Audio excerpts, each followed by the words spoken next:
Damián Vil, que es docente de la Universidad de Buenos Aires, investigador del CONICET, está en línea. ¿Cómo te va, Damián? ¿Cómo andan? ¿Todo bien? Todo bien, gracias por atendernos, ¿eh? No, por favor, gracias a ustedes y bueno, un saludo para todos allí y a los oyentes. Bueno, queríamos ver un poco tu mirada. La última vez que hablamos, hace unos meses atrás, vos contaste la historia de la inflación y fuiste explicando sobre todo por qué se generaba la inflación. Y queríamos preguntarte cómo ves todo esto, ¿no? Un gobierno que de repente cambia el relato y aparece alguien que dice hay que recortar 210.000 millones de pesos de salud, educación y procrear. Y así de la noche a la mañana empiezan con ese recorte. ¿Cómo ves todo esto? Mira, efectivamente te estaba escuchando antes de que me dieras el ingreso y es así, ¿no? Como decís vos. Lo que yo nomás señalaría es que más allá del relato, como bien mencionás, en realidad Massa viene a continuar un poco la línea de Guzmán y Batalla. Sí, claro. ¿No? Sí. Esto que señalábamos del ajuste, creo que ya lo hemos hablado nosotros, bueno, o con Eduardo Sarteri en algún momento, lo has conversado, ¿no? Con el compañero. Sí. Y acá, bueno, si por ahí los oyentes recuerdan cómo se inició, ¿se acuerdan la gestión de Guzmán con un sablazo a las jubilaciones, claro. Con la nueva fórmula, el recálculo del mínimo, que subía un poquito la mínima, pero tiraba todo el resto para abajo, con la renegociación de la deuda, incluso ya poco antes de la pandemia se había empezado a hablar de cierta reducción de los subsidios y aumento de tarifas, que bueno, finalmente después de la pandemia trastocó un poco los planes y las elecciones de medio término, ¿no? Donde recuerda el plan Platita y demás, donde casi que como mencionaba Cristina recién en su situación judicial, Cristina en ese momento le había pedido a Guzmán que aflojara con las restricciones porque se venían las elecciones y las cuentas no le daban muy bien al gobierno, ¿no? Finalmente ocurrió. Ahora lo de Massa viene a continuar esa línea que se abre en un contexto internacional también que no parece muy alentador para la Argentina. Recordemos, bueno, por un lado, la Reserva Federal de los Estados Unidos decidió en las últimas semanas seguir subiendo las tasas, lo cual encarece el crédito internacional, ¿no? Entonces se complican ahí las negociaciones con los acreedores y con los nuevos o con los futuros prestamistas para pedir, porque se encarece el crédito básicamente.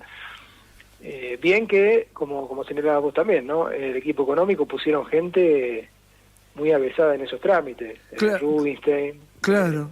Que se lo logran imponer al kirchnerismo duro, un tipo que tiene experiencia en esas lides de manejo de la deuda y negociación de la deuda, y el mismo Massa que tiene línea directa con...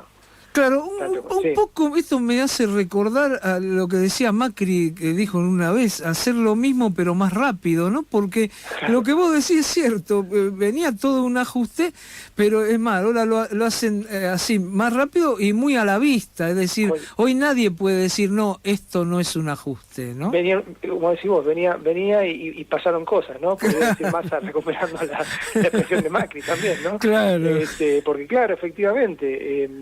Ahora, esto que también señalabas, el lunes se decidió una serie, digamos, de recortes que más o menos lo fueron justificando a partir de que eran partidas que iban a estar subejecutadas porque no se iba a llegar a gastar, o que iban a entes o a fondos fiduciarios, a diferentes programas del presupuesto estatal en los cuales los que ejecutan ese gasto tienen algún ahorro en plazo fijo, entonces se les insta a utilizar eso, pero efectivamente, como decís vos, es un ajuste, además en área bastante sensible. Si uno repasa el boletín oficial es interesante, vos mencionaste educación, sí. ¿No? Salud. Salud, pero además, ¿en qué rubros dentro de ese elemento, no? Sí. ¿En qué rubro, Damián? Por ejemplo, en jardines de infantes, sí. Creo que iban 15.000 millones de pesos. A educación también iban 50.000 millones a Conectar Igualdad. Sí. Otros 5.000 millones en obras y equipos. En salud, por ejemplo... a ver, perdón. Sí, te escucho. Sí, te escucho bien. En salud, 10.000 millones, perdón, porque justo me entró una llamada y Sí. ahí ya corté. Bueno. En salud, 10.000 millones en compra de medicinas para enfermedades transmisibles o inmunoprevenibles. Ajá. Eh, Bueno, eso puede ser un problema, ¿no? Un problema. es un problema, es un problema porque fíjate que son áreas bastante delicadas, ¿no? Muy sensibles, claro. Exacto, después tenés, por ejemplo, en vivienda 50.000 millones del Procrear, con el déficit de vivienda que hay, ¿no? Claro, claro. En transporte a Ferrocarril Roca, a la política de movilidad, después en obras públicas, a obras de infraestructura ambiental y al sistema penitenciario. Y a su vez, eso que se recorta, que son, vos mencionabas, 210.000 millones, Sí. el objetivo es llegar a 500.000 millones de pesos, ¿no? De acá, no creo que lleguen a fin de año, pero ese es el norte. Aumenta el gasto corriente en 80.000 millones, que van 60.000 para empresas estatales y 20.000 para gastos del personal. O sea, hay digamos hay un contrapeso, pero básicamente lo que señalan todos es que a lo que apunta el gobierno es a cubrir gastos corrientes y a reducir el gasto, digamos, de gasto de capital y en estas ramas, en estas actividades, digamos, bastante delicadas, como dijimos. Y después también hay una serie de medidas que se vienen manejando a partir de, digamos, sanear o recuperar reservas e ir en este mismo sentido que señalábamos, de un ajuste más de fondo, Sí. que tiene que ver con cobrar retenciones anticipadas de ganancias a empresas que tuvieron beneficios en este año, y ya las entidades empresariales pusieron alguna objeción, pago anticipado de retenciones de exportadores, restricción de importaciones de servicios, sobre todo software, consultorías, algunos bienes de consumo que también se ponen en el régimen de licencia no automática, y lo que supo hacer Batakis en su momento en la provincia, ¿no? Que por eso también decimos que es una continuación, Sí. ir pateando los pagos a proveedores. Ajá. Se dice la deuda flotante, ¿no? Ahora salió un artículo en un periódico que sigue los temas, que Camesa tiene una deuda de 1.500 millones. Camesa es La distribuidora de luz, ¿no? Exacto, La generadora. Claro, la compañía que administra el mercado mayorista de electricidad. Claro. Entonces, la que compra, digamos, el combustible o la electricidad, la distribuye hacia las distribuidoras después regionales. Y tiene una deuda de casi 1.500 millones de dólares con los que generan, con los generadores de electricidad y con las petroleras, ¿no? Que son las que le brindan los insumos. Entonces, claro, al demorar ese pago a proveedores, también es una forma, ¿no?, de ir ajustando. Claro, porque si estamos con inflaciones del 6-7% mensual, no sé cómo, si lo demoran 3-4 meses, evidentemente le licúan una gran parte del capital, ¿no? Sí, de hecho, bueno, estas empresas están ya quejando porque dicen que no tienen capital de trabajo para reinvertir y demás, ¿no? O sea, empieza el tira y afloje ahora con el gobierno por esa situación, pero y eso también va a impactar seguramente sobre las tarifas que según los cálculos más conservadores van a ser muy altas, ¿no? Y sí, del 200% en adelante, ¿no? Claro. Eso también es un problema para la población en general. Claro, no, y aparte también por más que se abran paritarias, siempre las paritarias están unos bastantes meses atrás de la inflación, ¿no? Claro, sí. Ni que hablar, bueno, el lunes salió el salario mínimo vital y móvil, y realmente es un salario, aumentaron el primer mes un 7%, 51.200 pesos, no es nada, está en la línea de indigencia más o menos. Ahora, sí, totalmente. Damián, sí, esto es un ajuste típico ortodoxo, ¿no? Hay muchos que dicen, porque viste, el gobierno siempre todo el mundo reacomoda. Dicen, bueno, en Portugal pasaba lo mismo y se hizo así un terrible ajuste y después a los 2 años fue un boom Portugal, empezó a aumentar todo. ¿Vos ves algo de eso?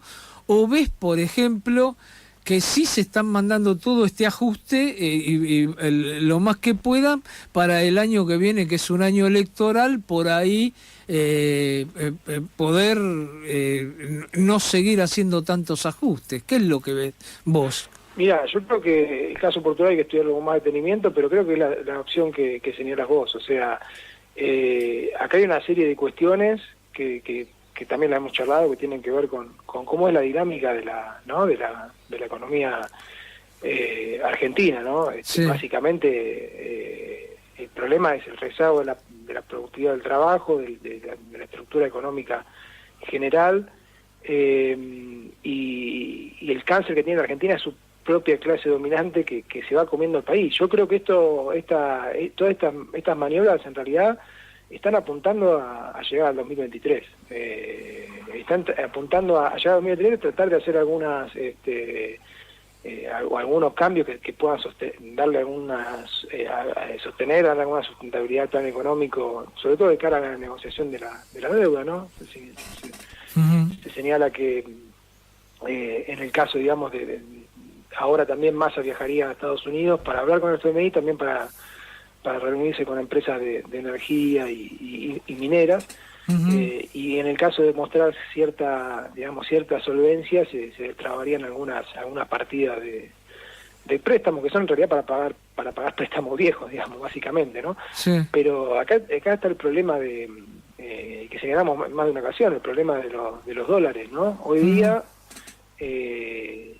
y esto tiene mucho que ver con lo que señalaba, el tema de inflación, de posible devaluación, vos tenés que las reservas, digamos, que se pueden utilizar según cálculos privados, lo que se denomina las reservas de libre disponibilidad, están alrededor de los $2.000 millones. Nada, sí. Porque además si se viene vendiendo un ritmo de 200 millones por día en algún momento, sí, es un problema. En los últimos días igualmente ha bajado, incluso creo que el Banco Central recuperó algunas... Sí, pero muy poco, dólares, pero muy recupera por ahí 140 millones en una semana. Exacto. Que después vendió todos los días, claro. Exactamente, eso es muy puntual, con lo cual la soga está muy atada al cuello del gobierno y de la economía argentina en general, ¿no? Toda esta situación lo que parece es una reacción tardía, ¿no? del gobierno y de la clase dominante al problema que estaba presente antes de que asumiera Alberto, ¿no? Claro. Y que no tiene ni que ver ni con la pandemia ni con la guerra de Ucrania, sí, lo cual la Argentina, digamos, ahí tenía una oportunidad que la perdió. Creo que ya hablaste con Eduardo del tema del caño, del famoso caño, sí, ¿no? Del gasoducto, sí. Exacto, ni un caño pudieron hacer, claro. Exactamente, sí. Podrían estar exportando, incluso ahorrándose todo lo que drena por importación de combustible, que este primer semestre fue de casi $7.000 millones de dólares, y podría estar exportando con la suba de los precios de la energía, y al contrario, está importando y abultando un rojo en ese rubro que es bastante preocupante, ¿no? Claro. Solamente para ver quién se quedaba con el negocio. Claro. Ahora vos, esa mezquindad, ¿no? Sí. Por lo que vos decís, ahora, en este esquema, yo creo que antes de fin de año no tienen otra posibilidad que devaluar, por lo que vos decís. Bueno, es un problema terrible porque a su vez golpea de nuevo en los precios. Los precios han subido sin que el dólar se haya movido o que se haya movido muy poco. Va a ser terrible. Es decir, no sé si da como hizo en su momento Kicillof, ¿no? Que hizo una devaluación. La del 2014. La del 2014. Claro. Pero si ahora no sería peor. O la de Macri, digamos, en el 2016. Claro, 2018. La de 2016 cuando asume. Este tema no es un tema que siempre pasa lo mismo. Van dejando atrasar y de repente viene el golpe.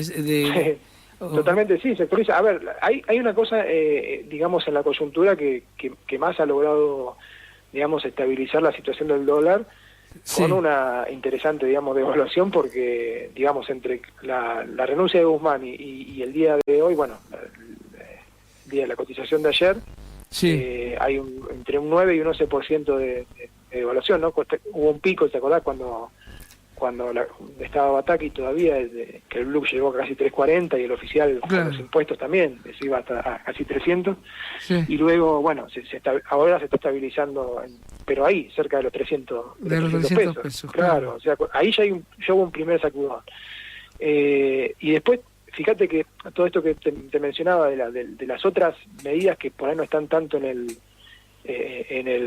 boletín oficial, esto que señalábamos de los recortes del presupuesto, pero sí en estas perspectivas, digamos, de ajuste para acumular reservas, está esa preocupación en la cabeza, pero básicamente si repasás son como puchitos, ¿no? De ir rascando la olla sobre todo para frenar un poco la salida de divisas, que en los últimos 2 meses, si la Argentina tenía algo, su economía algo positivo era que tenía un déficit, un saldo comercial favorable los primeros meses del año, pero los últimos 2 meses, junio y julio, digamos, los últimos meses ya cerrados, fueron deficitarios, ¿no? O sea, se agregó otro problema. Por eso todas estas restricciones a importación de insumos, a servicios, eso va a impactar también en la producción, no te quepa duda, va a ser otro problema más. Recortes posiblemente a provincias, los gobernadores ya se estuvieron reuniendo, la Liga de los Gobernadores ahí en La Plata con Kicillof, y bueno, dijeron hay que tomar ciertas medidas, vamos a apoyar, pero ojo que no se sobrepasen con nuestras partidas, ¿no? O sea, se abre un panorama, claro. Apoyamos todo el ajuste, pero que lo hagan los otros. Claro, que lo hagan, exactamente. Y claro, como decimos, esto, a ver, a lo que se juegan es esto, digamos, a acordar con el fondo, con otro prestamista que les pueda, digamos, tirar unos dólares, terminar la liquidación, digamos, del agro, que dicho sea de paso, es en estos 6 meses de las más altas de los últimos años, ¿no? Tenía acá el dato, andaba por los, según digamos, lo que informa la Cámara de Empresarios Cerealistas, por los 22.000 millones de dólares en los primeros 7 meses del año, que es un récord. Tengo acá la serie que le informa la propia Cámara, digamos, de 2003 para acá. El año pasado fueron 20.200 y este año 22.300. O sea, hay una liquidación importante, hubo un superávit comercial moderado, pero que trajo un alivio en los primeros meses. No obstante, el problema no se resuelve. Entonces, bueno, ahora se están buscando estas restricciones, arreglar con Estados Unidos, arreglar con los chinos, que también para un swap, claro. Claro, para un swap, para una inversión extranjera, etcétera, en alguna actividad, y llegar a 2023. Yo creo que la perspectiva de esta, digamos, de esta medida está puesto en eso, y que van a tener dificultades probablemente. Yo creo que va a seguir la dinámica de esta devaluación, microdevaluaciones, que es lo que viene ocurriendo en realidad hace varios años ya. Pero si esto no le da resultados, sí van a ir a la devaluación, porque además no van a poder seguir interviniendo tan libremente en el mercado cambiario. Ya están usando, según algunos analistas, están usando encajes bancarios para sostener, digamos, la cotización del dólar y demás, con lo cual entra también en un problema serio, en ese sentido, si no se resuelve la cuestión. Resuelva o no resuelva, o sea, lleguen a 2023 o no, como siempre charlamos nosotros con vos, bueno, y en las veces que nos invitás a participar, el problema de fondo está en la estructura productiva de la economía argentina. Claro. ¿No? Ahí sí necesita, la única solución que tiene Argentina es una transformación radical de esa. Claro, que tarde o temprano va a tener que ser, porque si no vamos a estar así viviendo siempre, ¿no? Con un momento de ajuste feroz, bueno, este ajuste, digamos que con otro gobierno no hubiera pasado, entonces estaríamos en otro problema, ¿no? Sí, a ver, de alguna forma, como decías vos antes, yo creo que igualmente la tendencia del ajuste está presente, y con cualquiera de las variantes por ahí se procesaba de otra manera, pero no creo que hubiera cambiado la dinámica en función de que la masa de la economía argentina es ineficiente y es poco competitiva, y cae en estas situaciones. También lo mencionabas, ¿no? Recién de que cada 2 por 3 estamos en esta situación en la cual se acaban la divisa y vienen devaluaciones, vienen sacudones. Claro, los más grandes recordarán desde, no sé, del Rodrigazo para acá. Claro, hemos tenido varias, ¿no? Sí, del 75 para acá varias. Claro, y para no mencionar anteriores también, pero claro, un hito fuerte, el 89, bueno, el 2001, creo que es algo repetido acá. Y todas se resolvieron con terribles ajustes, eso y que es lo que hay que decir, ¿no? Bueno, lo mismo pasó en el 2001, con el ajuste terrible del 2002, 2003, todas se resuelven de la misma manera, ¿no? Sí, totalmente. Acá nosotros lo que consideramos es que hay que ir a un ajuste, pero no un ajuste sobre la clase obrera, sino un ajuste sobre la burguesía. Claro, está claro. Está claro, claro. Exactamente, porque acá se soluciona, digamos, con otra dinámica, política, con otra clase social que se haga cargo, digamos. Claro, el problema no es el ajuste, es quién lo paga el ajuste, y siempre lo pagamos lo mismo. Ese es el problema, claro. Bueno, Damián, yo te agradezco mucho, por lo menos estuvimos viendo un poco cómo es este panorama, porque hoy se da una cosa muy, muy extraña, que todos los que eran opositores hasta hace poco siguen marcando algunas cosas, pero hablo de los economistas ortodoxos, pero en general apoyan lo que están haciendo, ¿no? Exacto. Así que eso es bueno, que tengamos otra mirada. Totalmente, te agradezco mucho, Damián, por tu tiempo, Como siempre, gracias a ustedes, y bueno, cuando quieran, seguimos charlando. Sí, la próxima semana, cuando ustedes tengan ganas, charlamos un poquito más de estas posibles soluciones. Está claro. Un abrazo grande, Damián, muy amable. Chao, chao.